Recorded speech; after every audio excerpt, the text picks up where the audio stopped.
Sélectionner un onglet.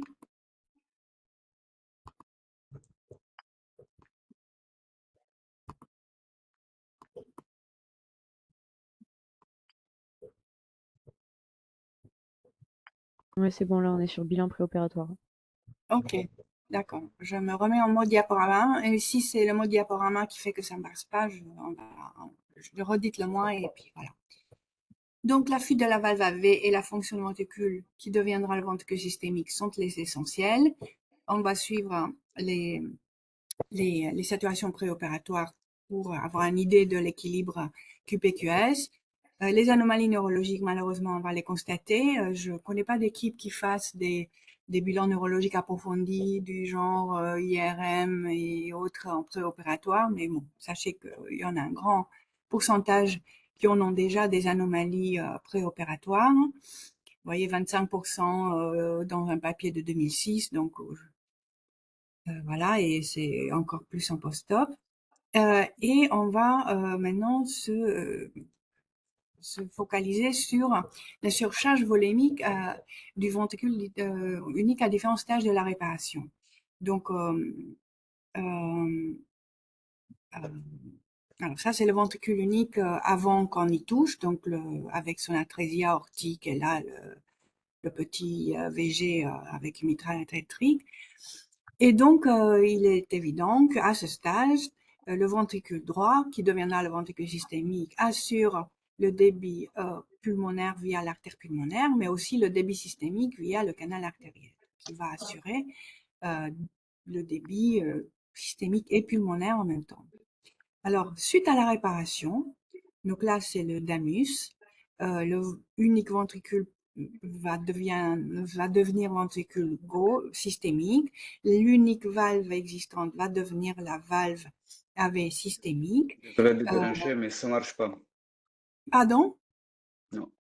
Ça On marche est toujours pas? toujours sur la page bilan préopératoire. Oh, Pour c'est pas l'instant, vrai. on Ok, voit que votre ok, diapo. ok. Pardon, je reviens et je ne le remets plus en mode écran, diaporama, et puis comme ça, espérant. Alors, arrêter le diaporama, je ne sais pas pourquoi. Et je recommence.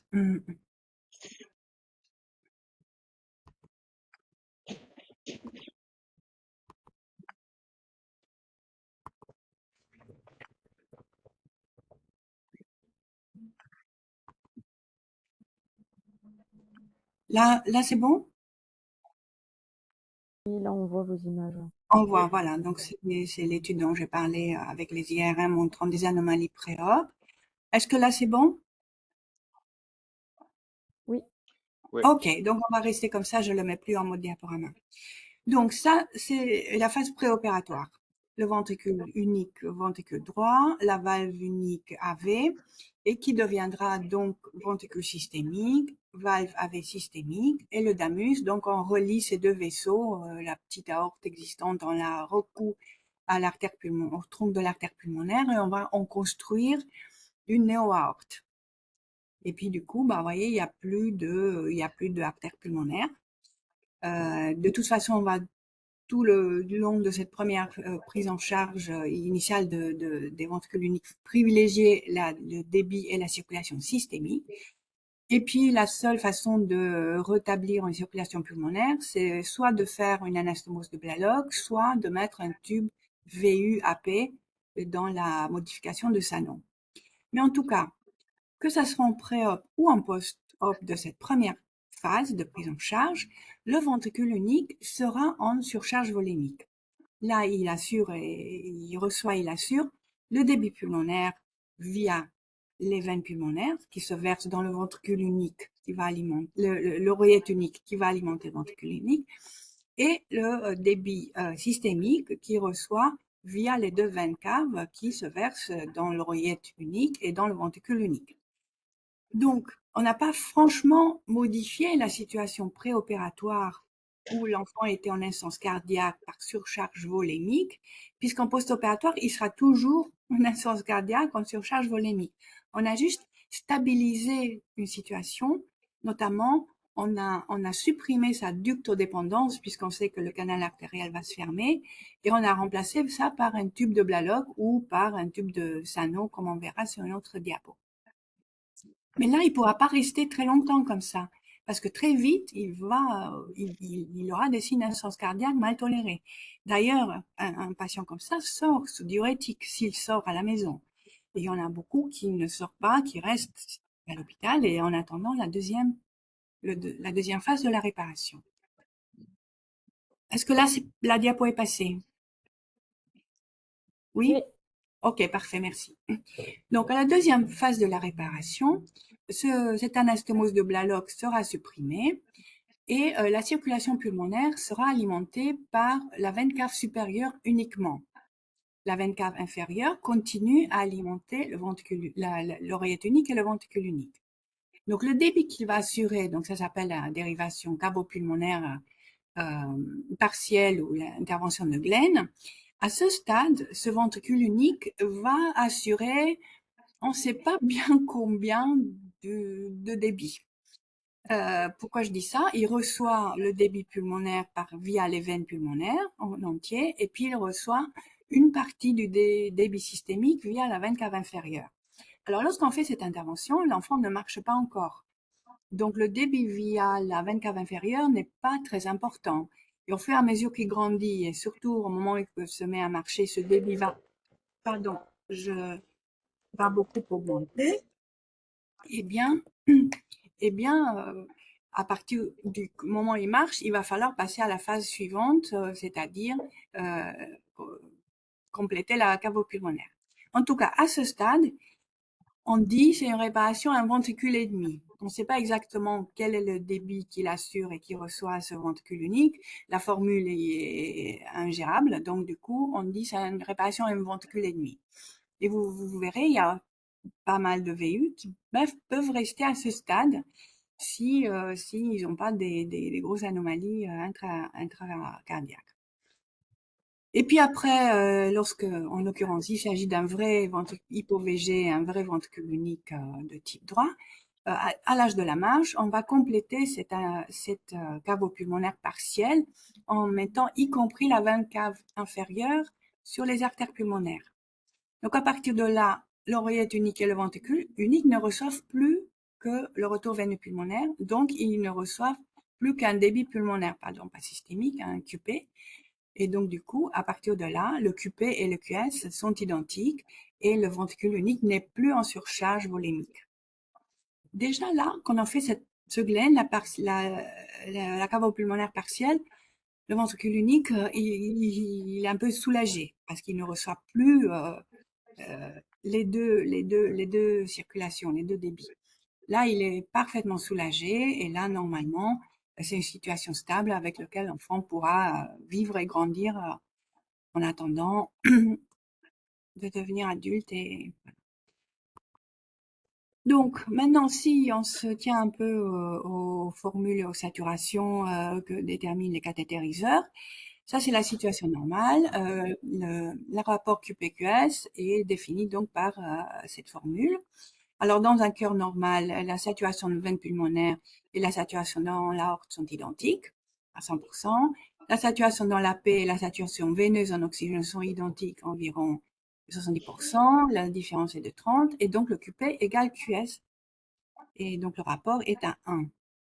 Alors, dans un ventricule unique, la saturation dans la paix est égale à la saturation dans la circulation systémique. La saturation, la différence artério-veineuse dans la circulation systémique est toujours à 30%, parce qu'indépendamment de notre saturation artérielle, on utilisera toujours 30% de nos réserves d'oxygène. Et la saturation dans la veine pulmonaire, si les poumons ne sont pas malades, elle est toujours à 100%. Ce qui fait que pour avoir une saturation à un QPQS équilibré, QP égale QS, donc rapport à 1, la saturation de l'enfant doit être à 70%.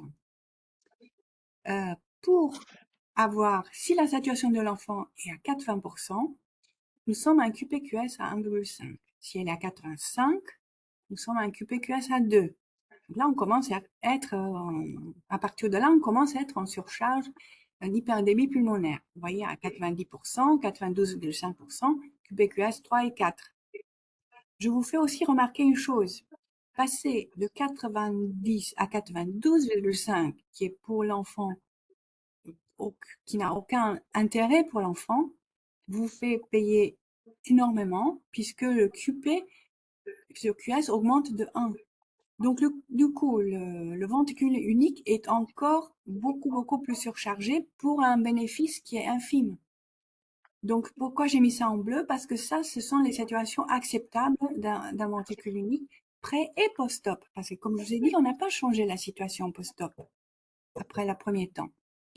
Et il faut surtout pas aller dans ces zones-là où le QPQS est tellement excessivement élevé que ça fait une surcharge volémique trop importante pour le ventricule unique qui ne pourra pas attendre son gland dans ces conditions. Alors, que ce soit en pré-op et surtout en post-op, ce qu'on va privilégier, c'est le débit systémique et le transport en oxygène systémique pour assurer le métabolisme aérobie. Donc, gardez en tête que votre débit pulmonaire ne sera qu'une variable d'ajustement en fait du débit et du DO2 systémique. Alors en préopératoire, bien sûr, le canal va devoir être gardé ouvert. Donc souvent, ces enfants, comme vous avez vu, attendent plusieurs jours pour être opérés. Souvent, ils finissent avec une cathé centrale en préopératoire pour être sûr que la postine ne sera pas discontinuée. Il faut, dans la mesure du possible, garder les résistances vasculaires systémiques basses, ne pas le mettre en hypothermie, ne pas lui faire mal, en sachant que la postine va être à l'origine d'une hyperalgésie. Donc, chaque fois que vous le repiquez parce que la perf a diffusé, vous lui faites énormément mal. Donc, du coup, c'est vrai qu'avoir un cathé central, c'est beaucoup plus judicieux. Maintenir autant que possible la ventilation spontanée pour ne pas entrer dans le cercle vicieux où on ne contrôle plus le débit pulmonaire. La saturation donc artérielle doit être dans 70, c'est rarement 70, plutôt 75, 85. Et si jamais on a fini par le ventiler pour je ne sais quelle raison, le garder plutôt un peu hypoventilé pour ne pas lui inonder ses poumons. Alors on sait qu'on part avec des anomalies neurologiques préexistantes. Maintenant, il faudrait quand même essayer de ne pas trop en rajouter, en sachant que s'ils sont extrêmement désaturés, bah forcément il va y avoir des conséquences. Donc là, c'est une étude maintenant un peu ancienne avec des tests d'intégration visiomotrice à 1 an. Bon, ils sont forcément mieux lorsque la saturation veineuse a été la NIR cérébrale, pardon, a été élevée que lorsqu'elle a été basse. C'est une évidence, mais malheureusement, je ne connais pas d'équipe en France qui mettent des NIRS chez les hypo-VG en préopératoire. Tout comme personne, à ma connaissance, ne met des NIRS chez les transpositions, où là aussi, ça serait très intéressant. Alors, les interventions qui sont proposées à ce stade, il y en a 3 plus ou moins une modification proposée par l'hôpital Necker. Donc, le no-route classique, donc on fait le DAMUS. L'artère pulmonaire est cousue à l'aorte, à la mini-aorte atrétique, et la seule valve AV existante deviendra la valve AV systémique, ventricule artérielle, pardon. Et donc, la circulation pulmonaire est assurée par ce petit blaloc. Alors, la modification proposée par Sano, c'est toujours faire le DAMUS standard, et au lieu de faire cette anastomose, de faire un tube VD-AP. On verra sur une plaque tout à l'heure quels sont les avantages et les inconvénients des deux interventions. Alors évidemment, pour faire cette réparation dans la crosse, vous l'avez compris tout de suite, il va y avoir un arrêt circulatoire avec perfusion cérébrale sélective. Donc c'est une intervention qui est complexe, surtout quand on l'a fait en période néonatale. Alors après, justement, parce que c'est un gros chantier, qu'en post-opératoire, là aussi on va avoir des plaques, c'est pas simple et que les patients sont extrêmement fragiles. Il y a des interventions hybrides qui ont été proposées depuis maintenant une bonne décennie et qui seraient donc, ça c'est la première et princeps qui a été proposée, de mettre un stent dans le canal artériel, donc de ne pas le supprimer. Comme ça, il ne pourra pas se fermer. Et surtout, l'avantage, c'est qu'il n'y a pas besoin de mettre en CEC et en arrêt circulatoire pour mettre un stent dans le canal artériel. Et puis après, faire en même temps une sternotomie, dégager les deux artères pulmonaires et au lieu de, bien sûr, et c'est évident, on ne peut pas cercler le tronc de la paix, sinon il n'y a plus rien qui passe dans la circulation systémique non plus, cercler sélectivement chaque AP. Alors, certes, il n'y a pas besoin de CEC, le cerclage des AP se fait sans CEC y compris, donc ça va vite. Et pour l'enfant, les suites, on s'attendrait à ce qu'il soit beaucoup plus simple. Maintenant, le cours sur le cerclage, vous l'avez eu à Bordeaux, je crois. Vous avez compris que le cerclage du tronc de la paix, c'est quelque chose qui est très très bien maîtrisé aujourd'hui. Et il y a cette équipe de Toronto qui a eu l'idée géniale de même créer une formule pour calibrer ce cerclage pour qu'il soit adapté à l'âge, la taille et le poids de l'enfant. Et donc aujourd'hui, en tout cas, tous les chirurgiens avec qui j'ai travaillé appliquent la formule de Toronto pour cercler le tronc de la paix.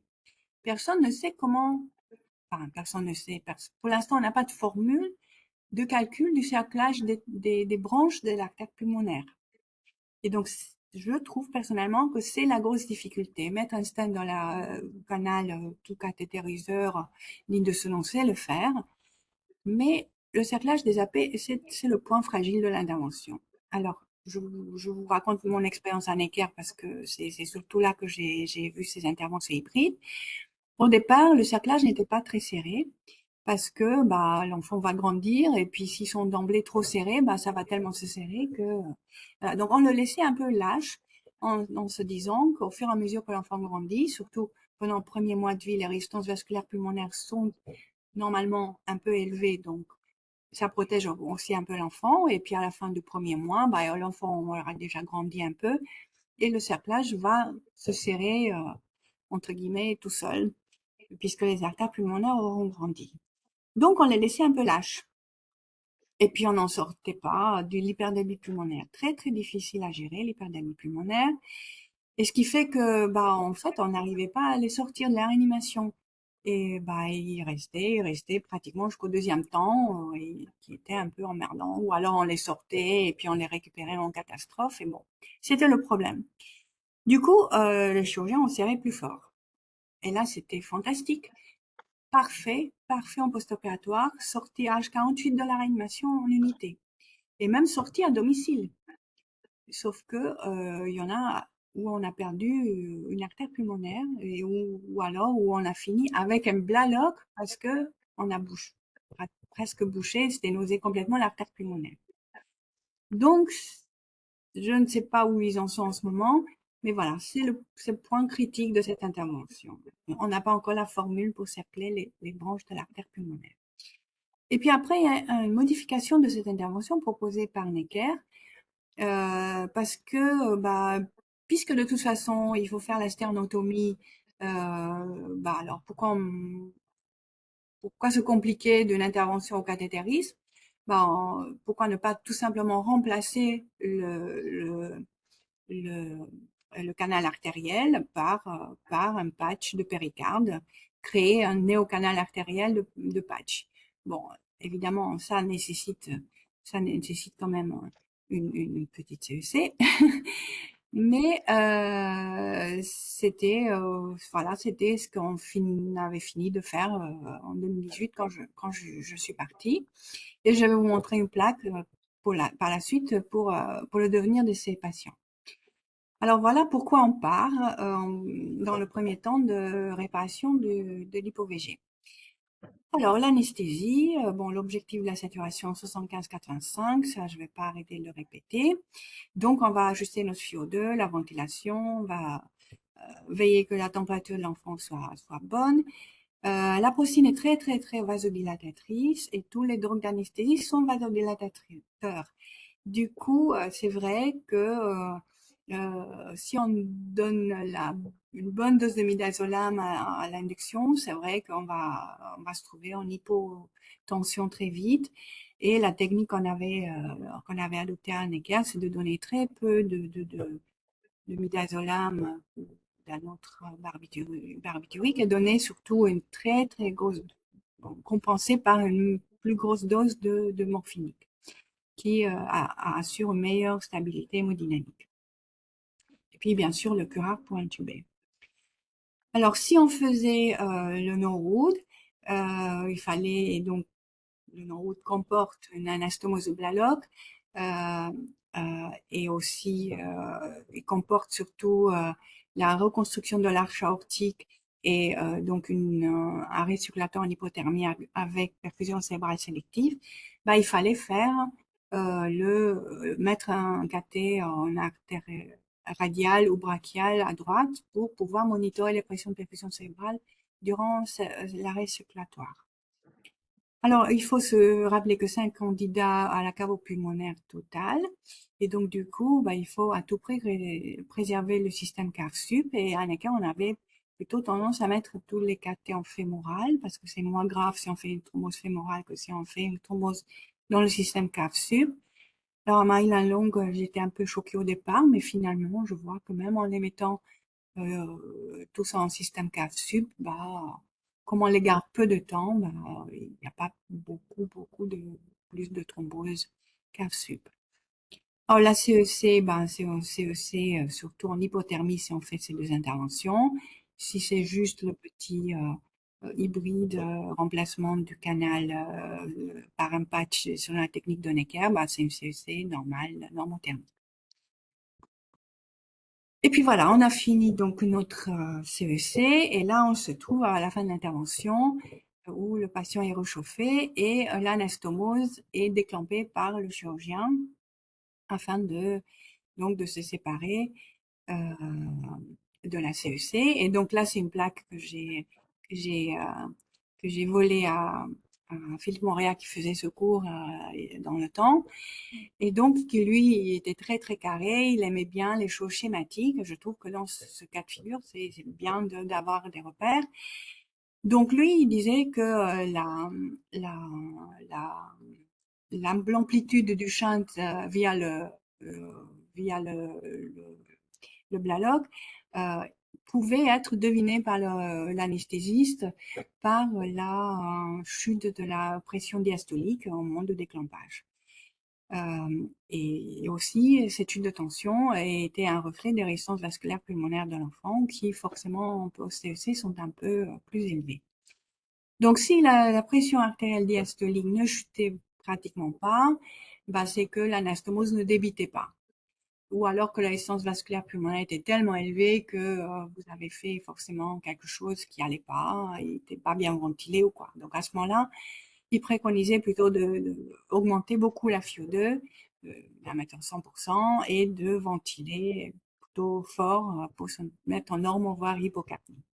Si par contre la pression artérielle diastolique chutait énormément au déclampage, bah, c'était le risque d'hyperdébit pulmonaire était manifeste et donc très très vite, il fallait très vite donc diminuer la FiO2 et se mettre plutôt en hypercapnie permissive, voire augmenter l'hématocrite en faisant des transfusions de globules rouges.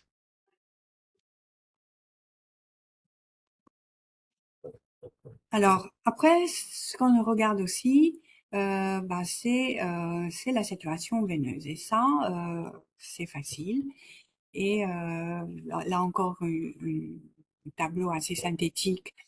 L'objectif de la saturation, toujours 75-85, l'objectif de la saturation veineuse supérieure à 50. Donc, si la saturation veineuse supérieure à 50, bah, moi je dirais, vous emmerdez pas, parce que ça voudrait forcément dire que la saturation est suffisante. Le petit va consommer 25-30% d'oxygène qui circule. Si la saturation veineuse est supérieure à 50, forcément la saturation artérielle est bonne. C'est encore plus simple que lui.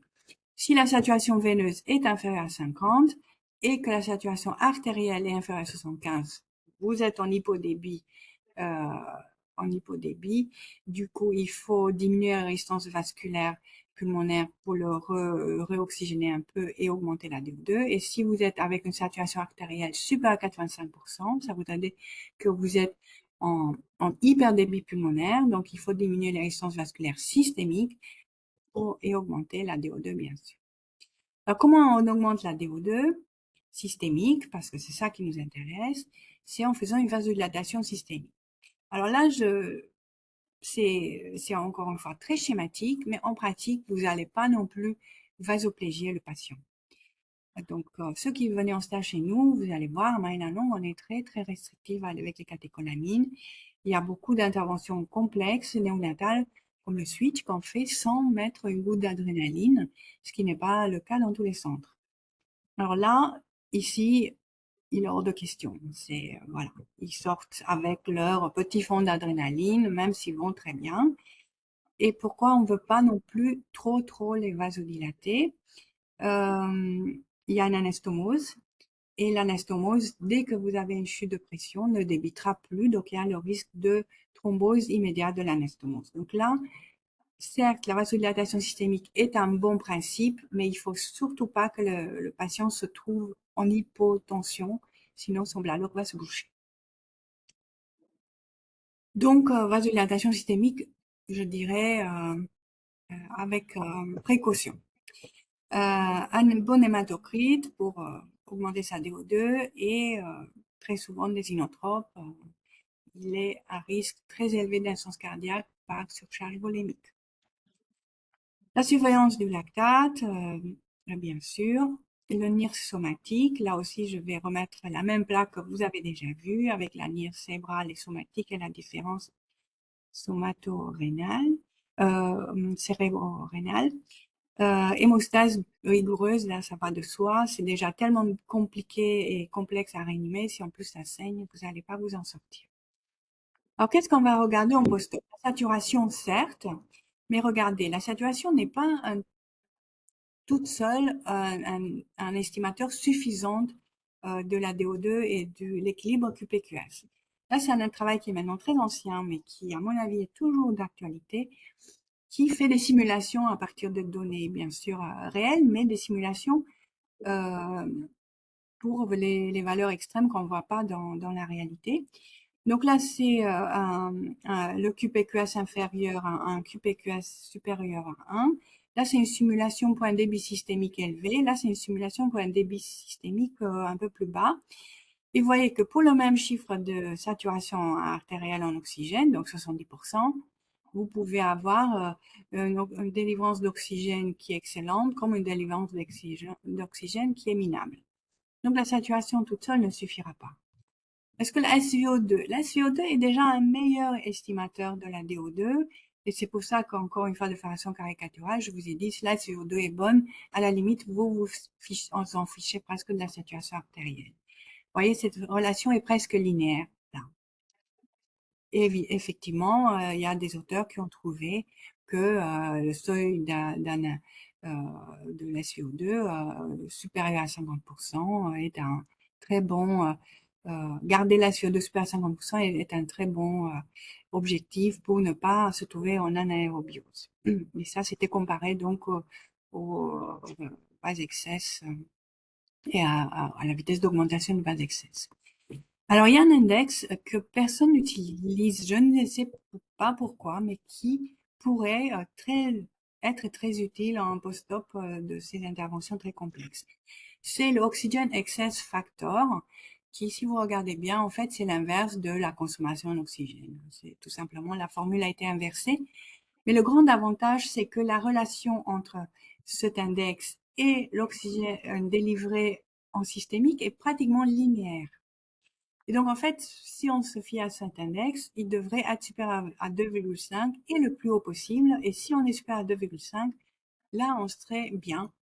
On devrait pratiquement regarder rien d'autre. Mais très honnêtement, je ne sais pas pourquoi les réanimateurs résistent à l'utiliser. Alors la lactatémie post-op, évidemment, c'est un très bon indicateur du métabolisme aérobie et un facteur prédictif du pronostic. Et donc là, les données des papiers sur le lactate, il y en a des douzaines.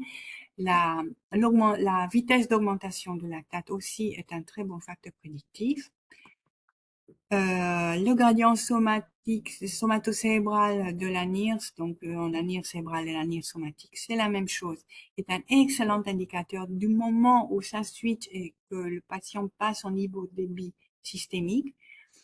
Faut-il encore que vous ayez le moniteur et les capteurs.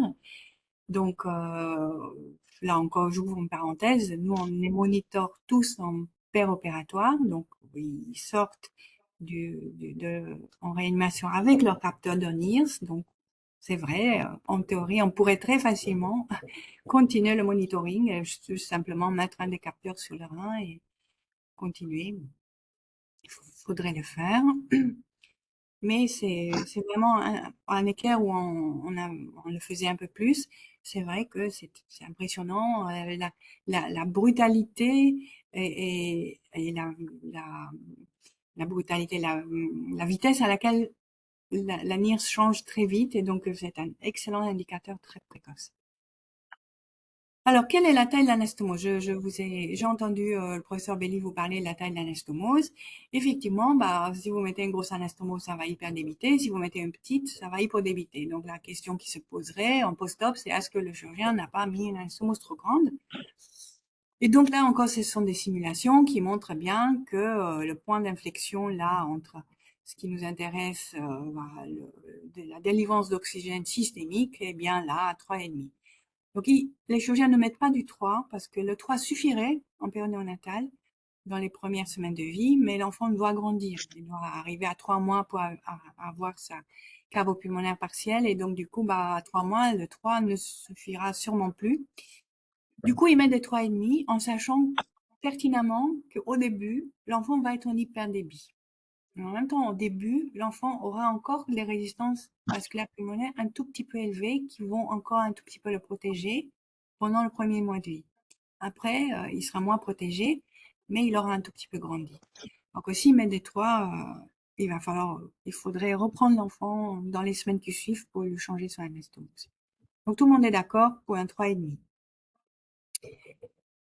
Alors, quels sont les déterminants de la DO2 systémique, parce que c'est ce qui nous intéresse encore une fois? Bon, forcément, les paramètres de la circulation systémique, et regarder à quel point le QP n'intervient pas du tout dans la DO2 systémique, la résistance vasculaire pulmonaire non plus. Donc en fait, c'est vraiment un variable, la circulation pulmonaire est vraiment un variable d'ajustement à ce stade de la réparation. Alors, il y a une chose dont je voudrais vous parler, parce que ça aussi, c'est une chose qui n'est pas très utilisée, mais à mon sens, ça a beaucoup de potentiel, et c'est le BNP. Alors, le BNP est un marqueur de remplissage, et notamment lorsque le BNP augmente, c'est un très bon signe et très précoce de surcharge volémique. Or, comme on a dit, ces enfants sont en insuffisance cardiaque par surcharge volémique. Alors là, on a fait un papier à Necker en partant de l'expérience des néonatologistes. Alors les néonatologistes, eux, ils utilisent le BNP pour les guider quant à la nécessité de fermer ou pas un canal artériel chez un prématuré qui ne veut pas se fermer pharmacologiquement. Donc ils mesurent le BNP et grosso modo, s'il est supérieur à 1000, pour eux, c'est que il faut le fermer chirurgicalement, et c'est un argument de plus. Nous, je ne sais pas pourquoi on n'utilise pas ça. Alors que nous aussi, on ne l'utiliserait pas pour les canons, on l'utiliserait surtout pour le shunt, pour savoir si le shunt de Plaloc qu'on a réalisé, il perdébite ou pas.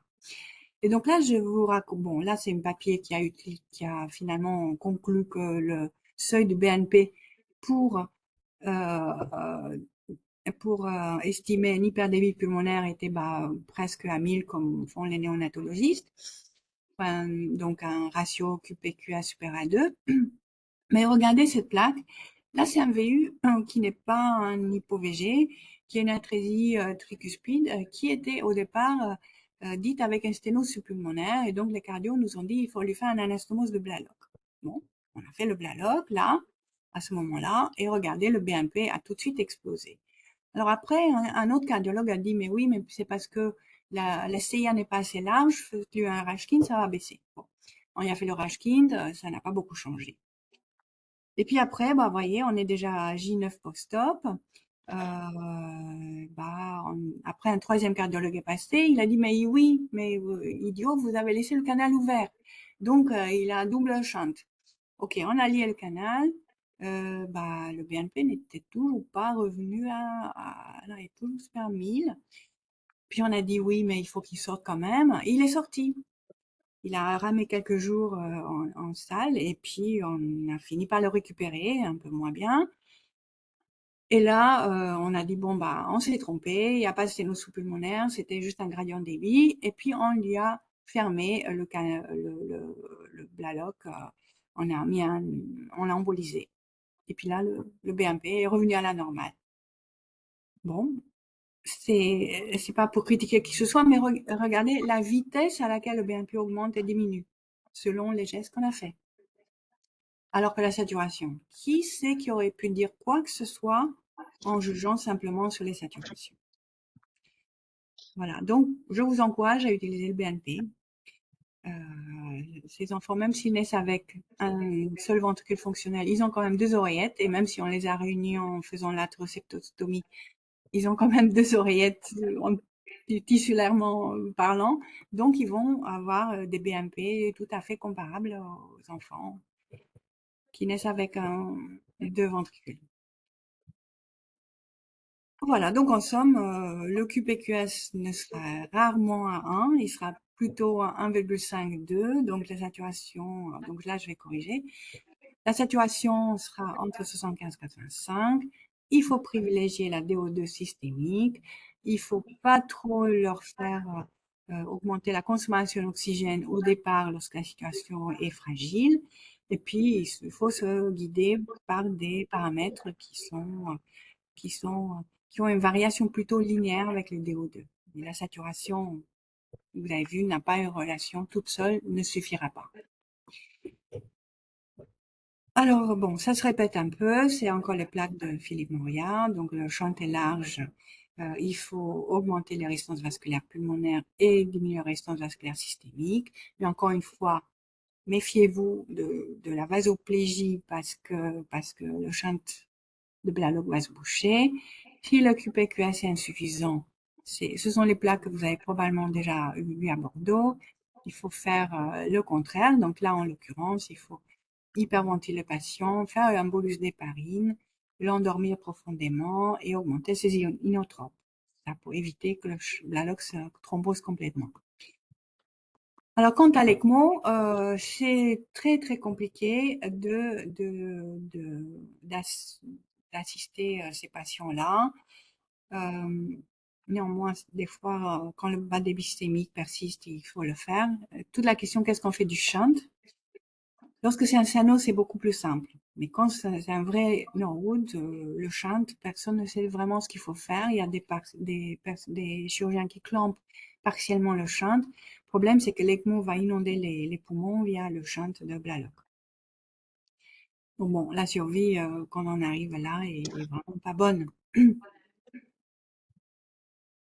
Alors, les facteurs de risque de la mortalité post-op, c'est surtout la fonction du VU et la fuite de la valve AV. Mais après, bien sûr, il y a d'autres facteurs de risque, le petit poids, la prématurité, les anomalies associées, etc. Alors, l'avantage et inconvénient d'un Norwood à d'un Sano. Dans le Norwood, vous l'avez vu, c'est une chirurgie vasculaire. On ne fait pas de ventriculotomie, et ce qui est très bien parce que c'est un ventricule unique. Et donc, si en plus il a une cicatrice, il sera encore moins fonctionnel, surtout que c'est un ventricule droit. Les inconvénients, QPQS beaucoup plus difficile à équilibrer qu'un Sano. Le flux dans l'artère pulmonaire est continu parce que en partant du trombe brachiocéphalique à travers le tube de Gore-Tex, quand ça arrive dans l'artère pulmonaire, c'est un flux pratiquement continu. Et donc, on suppose que les artères pulmonaires grandissent moins bien lorsque le flux n'est pas pulsé dans l'artère pulmonaire. Il y a un vol diastolique important. Du coup, au niveau des coronaires, il y a un risque important d'ischémie myocardique. Et là aussi, toute hypotension, toute vasoplégie va immédiatement ischémier le myocarde. il y a un risque de déformation des branches pulmonaires parce que le tube il est en place lorsque vous l'avez mis et au fur et à mesure que l'enfant grandit, bah, ça commence à tirer sur la branche pulmonaire et ça nécessite une endiagrégation jusqu'au deuxième temps.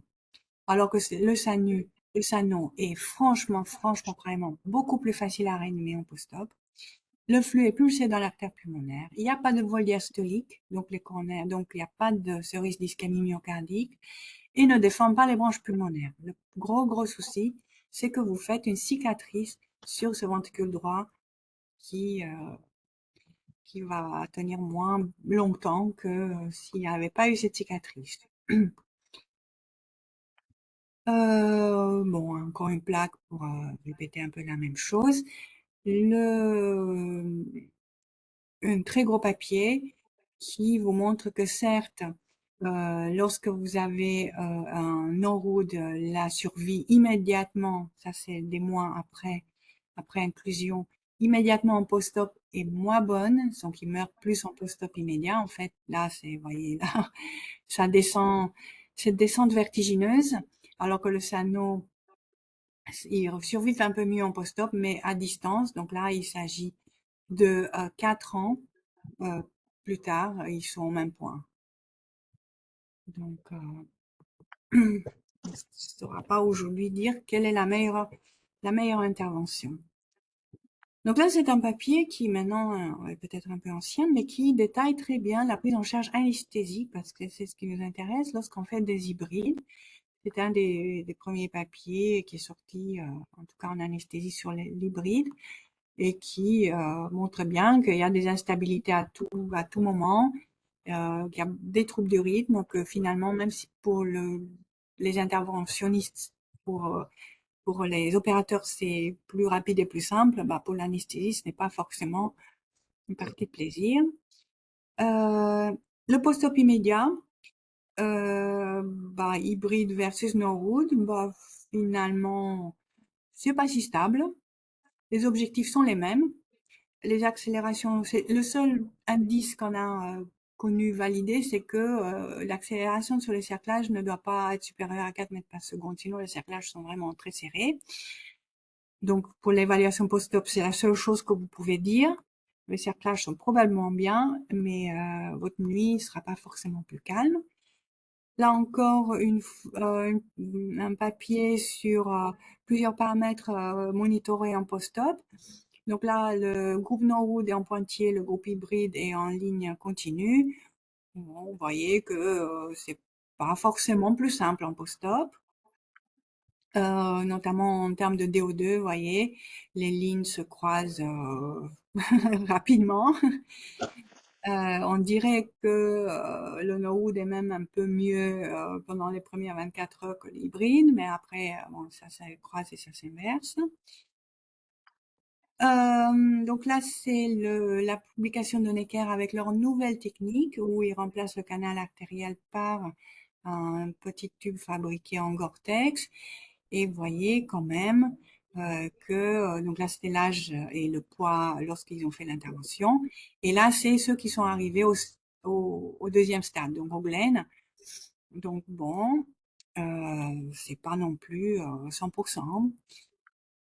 Et donc après, les causes de décès, dysfonction ventriculaire, mort subite, probablement par le même mécanisme. Sepsis, mais encore quand même fonction dysfonction ventriculaire, donc forcément, s'il est resté longtemps en réa, il a fini par faire un sepsis. Voilà. Donc, pour l'instant, les résultats sont parfaitement superposables aux neurodes classiques. Désolée de vous décevoir peut-être. Donc, ma conclusion, bah, elle est assez bête, que la réanimation est complexe, que, encore une fois, privilégier la DO2 systémique et oublier le débit pulmonaire qui n'est qu'une variable d'ajustement de votre délivrance d'oxygène systémique.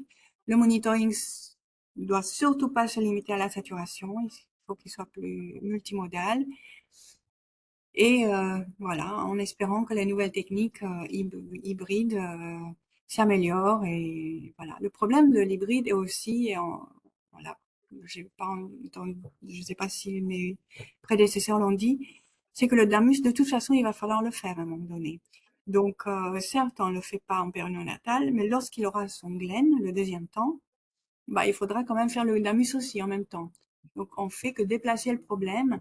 Et donc, du coup, au lieu de se faire le chantier à la naissance, bah, on fait le chantier à 3 mois de vie. Bon, il sera peut-être un peu mieux toléré. Faut-il encore que le chirurgien soit suffisamment rapide pour vous faire et le damus et le glen dans un temps raisonnable pour que l'enfant puisse être sevré de la CEC et sortir du bloc. Voilà. Je réponds à vos questions.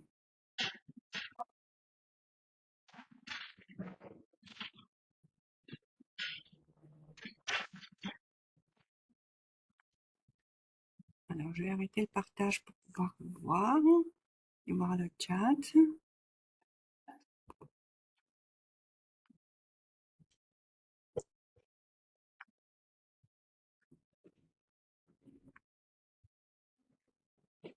Place du stenting du canal hormis dans la procédure hybride. Alors, je suis pas la mieux placée pour répondre, mais oui, on pourrait s'imaginer que si l'histoire initiale du VU, si s'accompagne d'une atrésie pulmonaire et donc il est ducteur dépendant, on peut effectivement s'imaginer que mettre un stent dans le canal peut résoudre le problème en attendant le glen, mais voilà, je suis franchement pas la meilleure, dans la meilleure position pour vous répondre parce que c'est pas moi qui pose ce type d'indication.